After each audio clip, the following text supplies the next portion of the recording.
time for Global Insight, where we speak to experts from around the world on issues making headlines. South Korea's new president, Yoon meets his US counterpart, President Joe Biden, on Saturday. This being Yoon's first summit with another head of state. It marks the South Korean leader's foreign policy priority, Seoul's ironclad alliance with Washington. Their talks will cover the two allies' security ties against growing regional threats, namely a nuclear North Korea. But the discussions are also expected to cover value-based cooperation, including economic security, with South Korea expressing intent to join the US-led Indo-Pacific Economic Framework. Today, we discuss what to expect on the highly anticipated Yoon-Biden summit.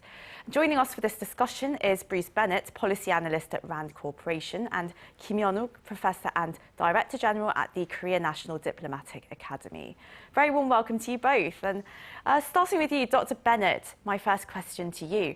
Well, US National Security Advisor Jake Sullivan, he said that he's expecting North Korea to launch a provocation before or during even President Biden's trip to Northeast Asia. Now, would you agree with this outlook? And in what form do you think a provocation might take place if it does?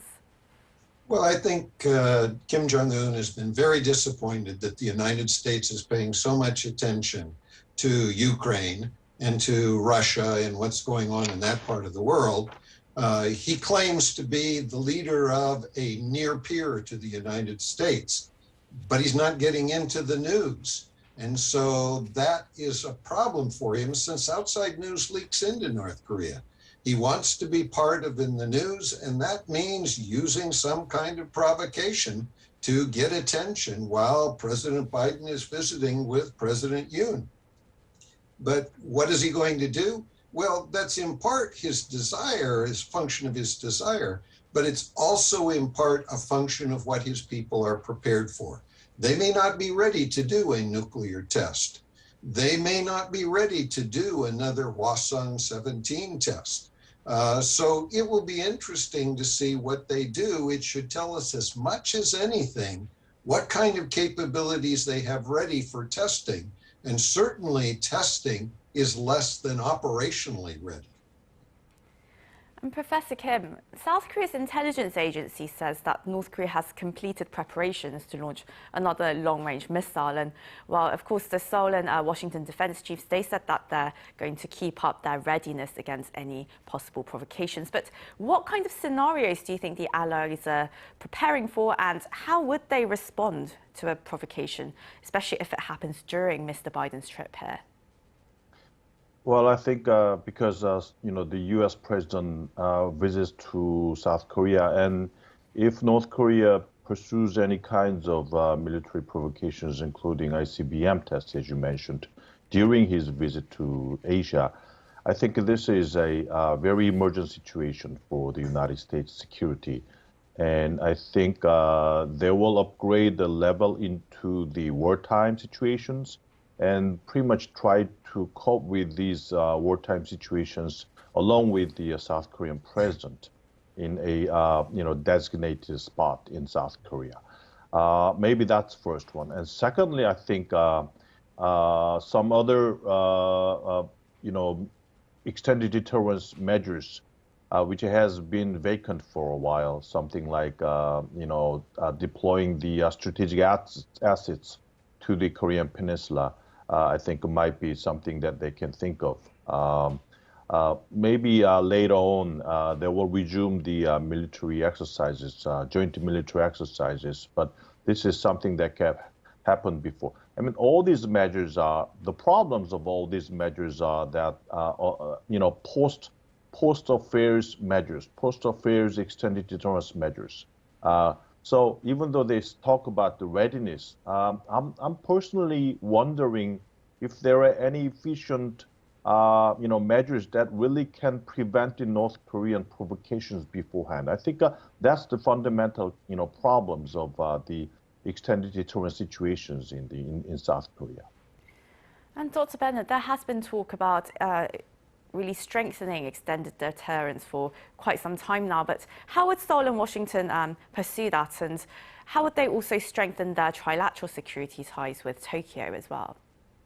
Well, the key to deterrence is letting your opponent know before it does provocations or military actions, the punishment that it could suffer if it tries to do those things, and also your ability to prevent it from being able to successfully do those things. So a part of what the United States and South Korea need to be doing is talking more about our ability for prevention and punishment.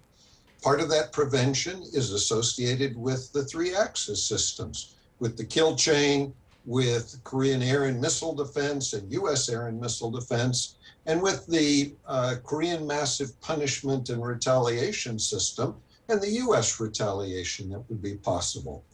The U.S. and South Korea need to be far clearer with those about the conditions that could lead us to take such action. And we should not be allowing North Korea to launch an ICBM without some substantial punishment. Now, you might say, well, but what are you going to do? A military response? And I think the answer is no, that's not appropriate. But what would be appropriate is an information response. Remember that Kim Jong-un recently said that K-pop and Korean culture was a vicious cancer that could cause his regime to collapse like a damp wall. Okay, let's tell Kim, you do an ICBM test and you're going to find 1 million USB drives dumped all over Pyongyang with K-pop, with Korean dramas and so forth. And sure, you'll police up 95% of them, but enough will get to your leaders that you're going to be very unhappy. So we need to be coming up with unique kinds of approaches like that. And indeed, the two leaders will have multiple agendas to discuss on their plate. And well, one of them, though, Professor Kim, is expected to be the Indo-Pacific Economic Framework that the US has been planning to launch for quite some time now. And we know that they're going to launch it next week during Mr. Biden's trip to Tokyo. And South Korea is set to formally announce its intention to join the framework. And well, what are you expecting to see from Mr. Yoon and Mr. Biden's talks? And what kind of details do you expect to come out from this? You know, the fundamentals of IPEF is that is from the Biden government's global supply chain policies. I mean, from the early part of last year, what Biden government did is to try to check the global supply chain situations of key industries of the United States. This is the core of U.S.-China policy, now, and Biden, became successful in mobilizing countries to form its own initiated global supply chain, excluding China out of it. And what is the United States doing now? Institutionalizing these policies, leading to so-called IPEF. So I think throughout the IPEF, the U.S. will be officially launch the global supply chain, make the membership official, and institutionalize these policies throughout the regional institution. So I think this will definitely need some official rule setting, which I don't think there was any official rules so far. President Biden, by individual state, requested and did some of the issues that is beneficial to the United States. For example, call Samsung leader to cut off its deal with China, things like that. But all these things and behaviors will be something made something as a rule, official rules. So I think IPEF is dealing with all these issues, and voila, the U.S. is finally, doing some second version, Indo-Pacific policy and strategy, I think. And Professor Kim, well, we know that Beijing has been very wary about the two leaders meeting. And what kind of reaction do you expect to see from China as Seoul continues to commit to more and more US-led initiatives? First thing to say is that, Biden government's US-China competition is becoming a zero-sum game, and allies and partners would not be allowed to be balanced between two countries anymore. I mean, we don't have to worry about Chinese, verbal criticism about the, allies and partners' behaviors leaning towards the United States, because that happens anywhere, anytime from China. China complains about any countries sticking to the U.S. side, and we don't have to worry about it. That's what China does all the time. But what we have to be really worried about is what is Chinese red line. If what kinds of behaviors of South Korea will bring China into another economic coercion on South Korea, which South Korea I don't think is ready yet. Maybe some military issues. If South Korea tries to deploy another THAAD into South Korea, that I think will bring the China into some other economic coercion. But IPF and economic partnership, that doesn't really matter. I mean, I don't think this will be such a big, problem for China to do something on South Korea. And Dr. Bennett, China extended an invitation to the new South Korean president to visit Beijing. Now, do you see this as a move to keep the South Korea-Japan-U.S. alliance in check? And do you see Beijing really stepping up pressure on Seoul as it continues moving towards the United States and perhaps engaging in more Quad initiatives? Oh, absolutely. I think China is very anxious to put on some pressure.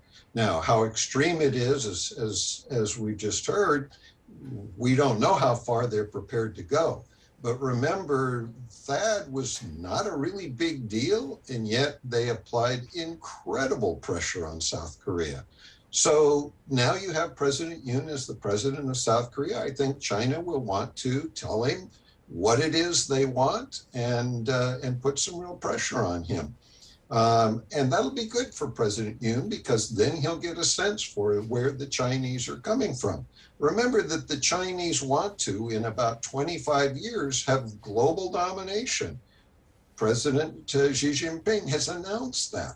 And so this is a time where all countries outside of China need to be worrying about how we deal with Chinese efforts to dominate and to influence our countries. Well, Professor Kim, now, how do you expect or hope to see South Korea and the United States jointly approach their North Korea agenda? I mean, not just in terms of pursuing denuclearization, but also tackling the spiraling COVID-19 situation there?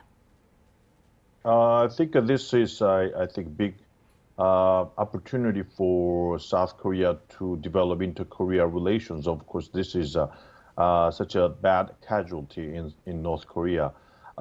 But the problem is, if North Korea really would like to accept all these humanitarian, assistance by the United States or by South Korea, maybe not. They will try to come up with, Chinese assistance and possibly some, assistance from, internet global institutions like COVAX.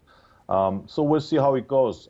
If they do not accept the offers directly from South Korea, this issue I don't think will be, addressed at the summit meeting. But I think if this situation is escalated in North Korea, maybe this will be, a big, burden for Kim Jong-un to do more and more hardline policies towards the United States and South Korea in the near future.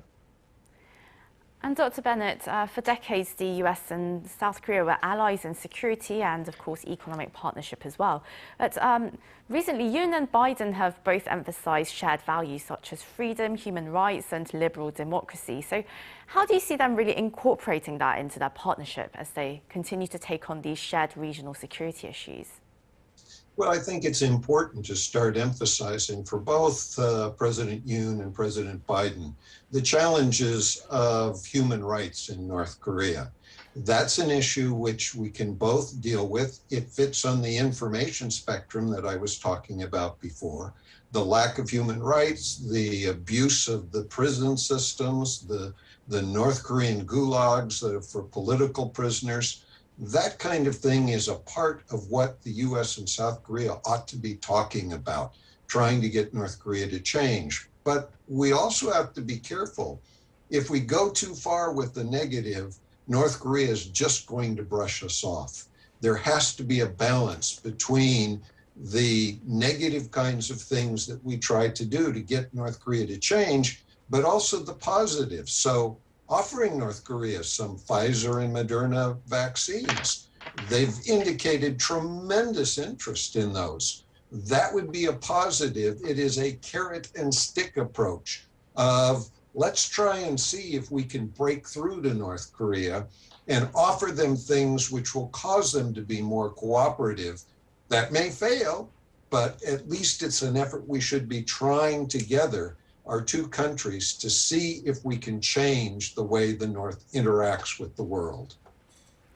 Well, I'm afraid our time is up, so this is where we'll have to leave the interview today. That was Bruce Bennett, Policy Analyst at RAND Corporation, and Kim Yeon-wook, Professor and Director General at the Korea National Diplomatic Academy.